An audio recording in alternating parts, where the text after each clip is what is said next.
China built a city covered entirely in trees and plants. Every building, every tower, every surface wrapped in living vegetation. 1 million plants, 40,000 trees, a vertical forest the size of a small European capital, planted on 4 islands carved from the sea and surrounded by Malaysian jungle on 3 sides. It was supposed to house 700,000 people. Today, it houses roughly 9,000, and the trees are taking over. This is Forest City, a $100 billion development on 4 artificial islands off the coast of Johor Bahru in southern Malaysia. 4 islands, 30 square kilometers of new land dredged from the seabed, 283 towers planned, a light rail system, schools, hospitals, a shopping center, a marina, a golf course. The whole thing designed from scratch, built in 7 years, marketed internationally as the most ambitious eco-city ever constructed. And here's the part that should make you stop. The Chinese government stepped in and banned its own citizens from buying property there, not because the city was dangerous, not because it failed structurally, but because so many Chinese were moving money into it that Beijing considered it a national capital flight emergency. So Forest City lost its entire primary customer base. Overnight, by decree, the trees kept growing, and the roads stayed empty, and the shopping mall started echoing. Today, we're going inside the most ambitious vertical eco-city ever built, how they engineered a living building facade that turned out to be biologically, structurally, and financially insane, how the economics collapsed in a single policy announcement, and why right now, at this exact moment, the jungle that was supposed to be decorative is slowly, methodically reclaiming everything that was supposed to house a city the size of Amsterdam. Let's find out if this was visionary urbanism or the most expensive greenhouse humanity has ever accidentally constructed.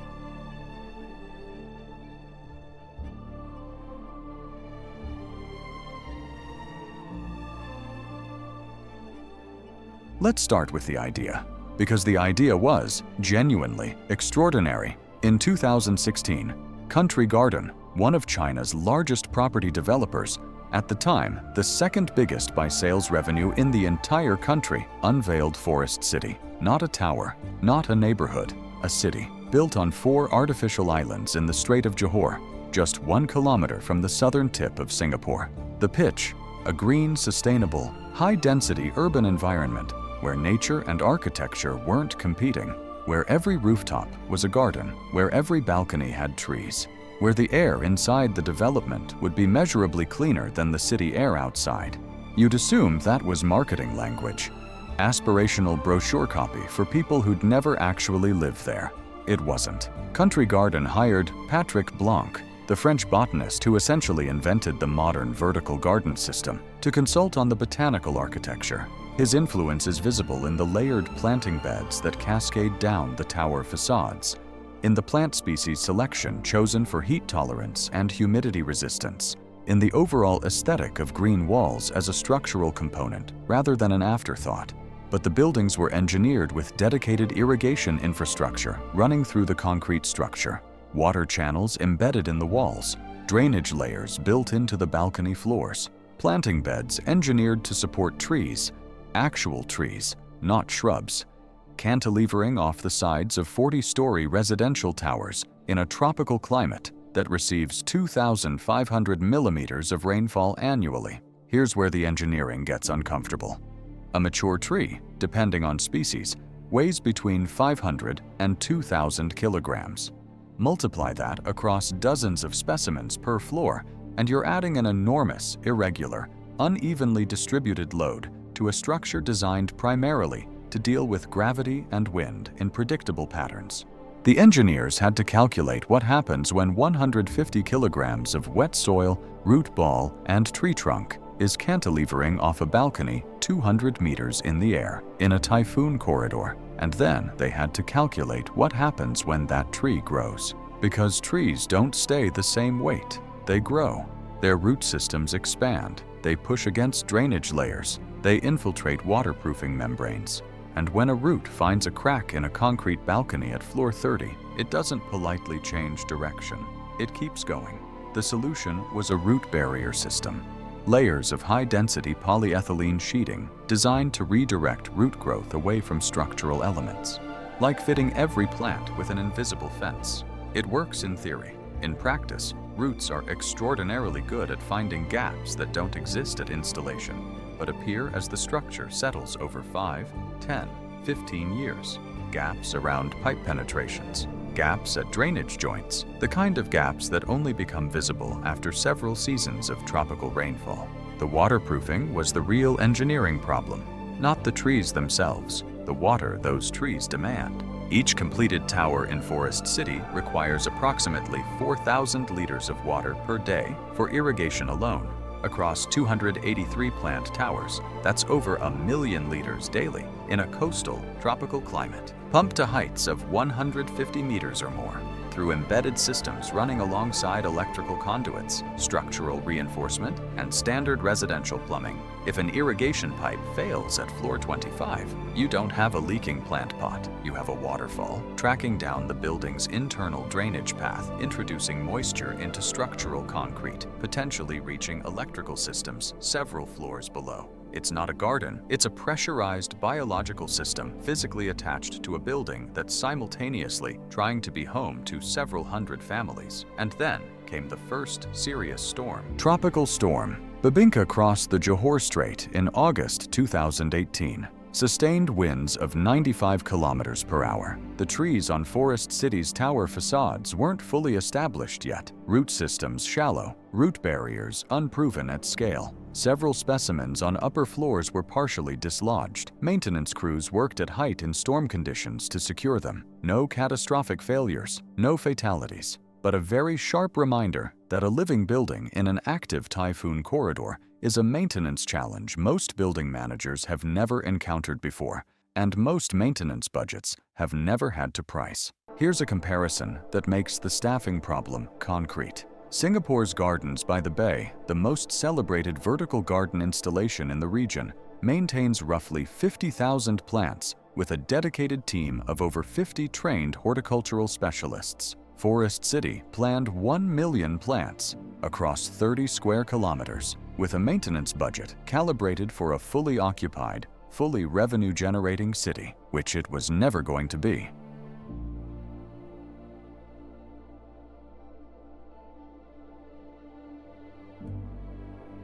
But the trees were only the beginning. The real foundation problem was underneath them. Not in the buildings. In the ground the buildings stand on. 4 artificial islands, 30 square kilometers of new land, dredged from the seabed of the Strait of Johor using a process that sounds straightforward until you think about what you're actually doing. A cutter suction dredger grinds up the seabed and pumps the resulting slurry through floating pipelines to the reclamation site. The water drains, the solids stay. Eventually, you have land where there was water. The Strait of Johor is relatively shallow, 10 to 20 meters in the reclamation zones, so the process is operationally manageable compared to deeper water projects. But manageable is not the same as without consequences. The marine sludge beneath the strait, centuries of accumulated organic sediment, silt, and soft clay, doesn't compact predictably. Engineers use a process called surcharging to address this, piling extra fill material on top to pre-compress the soft layers before construction begins. The weight squeezes out the water, the clay densifies. You remove the surcharge. You build on what's left, except surcharging takes time. 18 months minimum for adequate consolidation in typical conditions. Country Garden, working to aggressive construction and marketing timelines, compressed these schedules. Independent geotechnical assessments in 2019 found settlement rates in some areas of Islands 1 and 2 that exceeded initial predictions by between 15 and 40%. Not dangerous in the assessor's view, but more than expected, which means roads crack earlier than planned. Buried utility pipes shift relative to their joints. Drainage gradients change. The infrastructure requires more frequent readjustment than the design assumed. In a fully occupied city with functioning management systems and healthy service charge revenues, all of that is manageable, annoying, expensive, but manageable. In a development running at 1.3% of its target occupancy, with maintenance budgets funded by a fraction of projected revenues, differential settlement becomes a compounding problem that nobody is being paid adequately to solve. The islands are settling. The buildings are growing trees into their own waterproofing.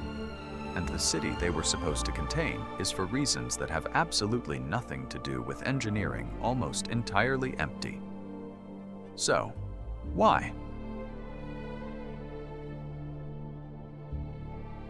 Forest City's business model was built on a very specific customer. Not Malaysians, not Singaporeans, Chinese mainlanders. Specifically, the Chinese upper middle class, looking for investment property, a retirement option, a foothold in Southeast Asia, and critically, a legal mechanism to move capital out of China before Beijing tightened the rules even further. Country Garden marketed Forest City from offices across 27 Chinese cities. Promotional events in Shanghai, Beijing, Guangzhou, Chengdu. Glossy exhibitions with scale models and VR headsets showing residents cycling through vertical forests and dining al fresco in what looked like a botanical garden that happened to contain luxury apartments. The marketing was exceptionally effective. By 2017, pre-sales had exceeded $3.5 billion. The overwhelming majority of buyers were Chinese nationals, and then Beijing noticed. China's national development and reform. In July 2017, just 1 year after Forest City's Grand Launch Commission issued warnings about Forest City by name, one of the very few overseas developments ever to receive that specific government attention.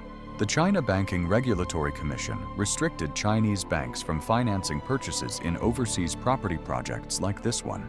The message was unambiguous. This is where Chinese capital was going, and Beijing wanted it to stop.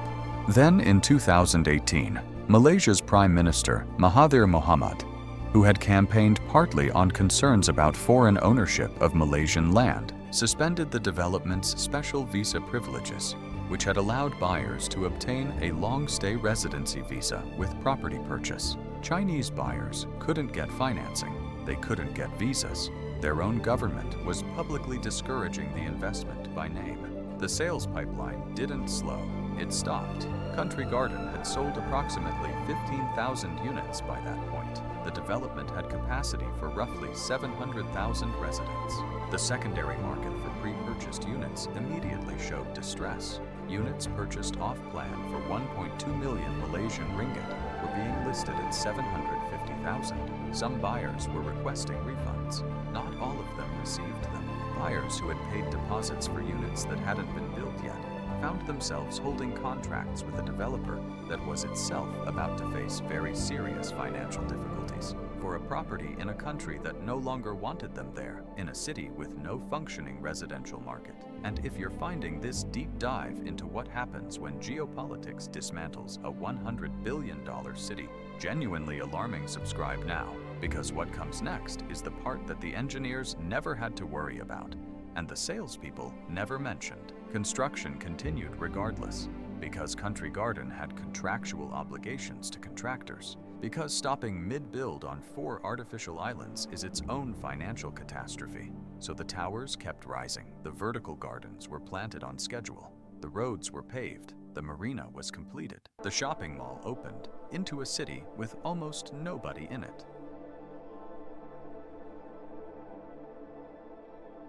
Here's what makes Forest City specifically uncomfortable among the world's many failed mega developments. Most ghost cities are ghost cities because they were conceived badly, built in the wrong location, at the wrong time, for a demand that was projected rather than real. China has several canonical examples. Ordos in Inner Mongolia is the most photographed, built for 1 million people, occupied by perhaps 100,000, a permanent fixture in documentaries about Chinese speculative development. Forest City is categorically different. The location, 1 kilometer from Singapore, one of the wealthiest and most economically dynamic city-states on Earth, with chronic housing shortages and property prices that regularly exceed $2 million for a modest apartment, is objectively excellent. The infrastructure quality is high. The engineering, where it's been properly maintained, is competent. The eco-city concept is, if you engage with it on its own terms, genuinely interesting urban planning thinking. It failed to fill, not because the market didn't exist, but because the market that did exist was closed by political decree from a government 3,000 kilometers away. Tan Sri Dr. Rais Hussain, Malaysia's former Minister of Entrepreneurship, described Forest City in 2019 as a victim of geopolitics as much as market forces. That assessment holds up. By 2023, Country Garden, the developer, was fighting for survival, not specifically because of Forest City, but because the entire Chinese property sector had entered a structural crisis. The company carried debts exceeding $200 billion across its global portfolio. It defaulted on international bonds in October 2023. It entered court-supervised restructuring. The company that had been one of the largest property developers in human history was negotiating with creditors over which assets to keep and which to let go. Forest City's management subsidiary continued operations, but with a budget that reflected a company in distress rather than a city in growth. And outside, continuously, without any awareness of debt restructuring or bond defaults or geopolitical complications, the vegetation kept growing.